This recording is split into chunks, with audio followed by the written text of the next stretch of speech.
Selamat berjumpa Bapak Ibu Saudara-saudari para pengikut setia Sampan. Kembali saya Pater Domi Kevi SVD menyapa Anda sekalian melalui renungan harian. Semoga kita semua dilindungi dan diberkati Tuhan. Karyamu Tuhan begitu ajaib. Inilah judul yang saya berikan setelah merefleksikan dan merenungkan kedua bacaan suci pada hari ini, tanggal 1 Juni tahun 2023. Saudara-saudari terkasih, memang Tuhan menciptakan seluruh dunia dan isinya, termasuk manusia, begitu ajaib. Dikatakan dalam bacaan pertama dari kitab Putra Sirat bahwa apa yang diciptakan oleh Tuhan begitu lengkap, baik yang sudah-sudah maupun yang akan datang, semua sudah ada dalam kekuasaan Tuhan. Dan begitu lengkap apa yang diciptakan Tuhan, sehingga tidak ada satu manusia pun atau makhluk manapun yang bisa melengkapi kekurangan yang diciptakan oleh Tuhan. Semua terjadi begitu lengkap, terjadi begitu ajaib. Saya kira memang kalau kita jujur, alam sendiri bisa menceritakan itu, bahwa Tuhan menjadikan semuanya ini begitu ajaib, luar biasa dan menakjubkan. Inilah yang akan terus dilakukan oleh Tuhan di dalam hidup manusia, bahwa karya penciptaan itu, karya Tuhan yang ajaib dan menakjubkan itu akan terus berlangsung sepanjang sejarah hidup manusia. Persoalan mungkin akan terletak pada selera manusia dan iman manusia. Selera manusia yang tidak puas dengan apa yang terjadi begitu indah, penuh kemuliaan, ajaib dan menakjubkan, akan mengubah segalanya itu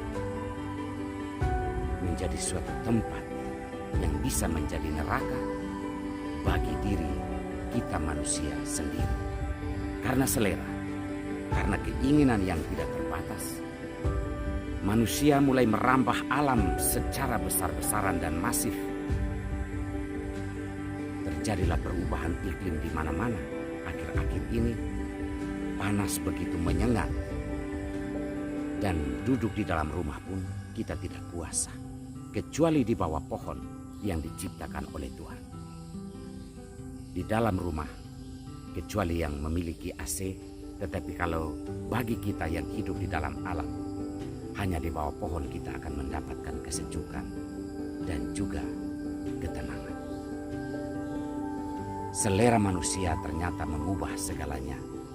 Apa yang indah, apa yang penuh dengan keajaiban, sekarang bisa mudah ditebak, karena manusia mengubahnya dengan caranya sendiri.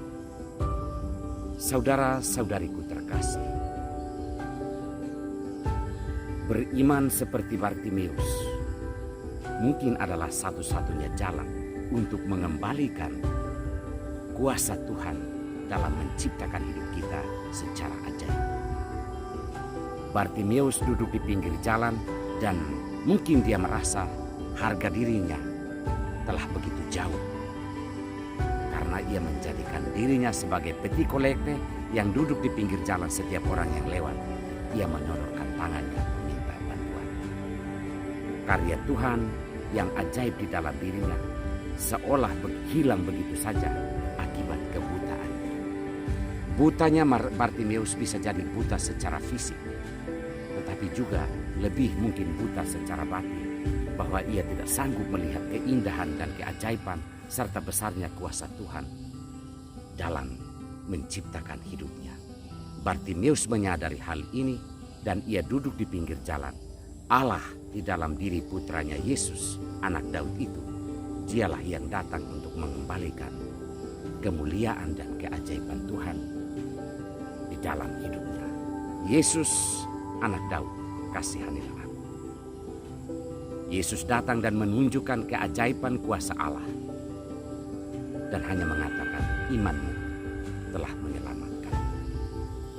Orang itu sembuh, kemudian ia mengikuti Tuhan. Saudara-saudari terkasih, hidup kita, dunia kita diambang kehancuran oleh rancangan kita sendiri. Kita hanya akan mengembalikan keagungan keajaiban ciptaan Tuhan di dalam diri kita sendiri, di alam ini, apabila kita semua bertekuk lutut dan memohon belas kasihan Allah. Karena karya Tuhan yang ajaib dan penuh kuasa itu terjadi di masa lalu, terjadi di saat ini, dan akan terus terjadi sampai hidup kita di dunia ini. Kita mohon berkat Tuhan. Allah Bapa yang Maha Kuasa, terima kasih untuk sabdamu hari ini. Turunkanlah kuasamu di dalam hidup kami, agar kami mendukung ciptaan, menjaga dan memeliharanya mulai dari diri kami sendiri, agar membawa berkat bagi kehidupan. Kuatkanlah kami, berkatilah keluarga-keluarga, terutama mereka semua yang sedang sakit dan hidup penuh perjuangan berat. Semoga berkat Tuhan turun atas kita, dalam nama Bapa dan Putra dan Roh Kudus. Amin.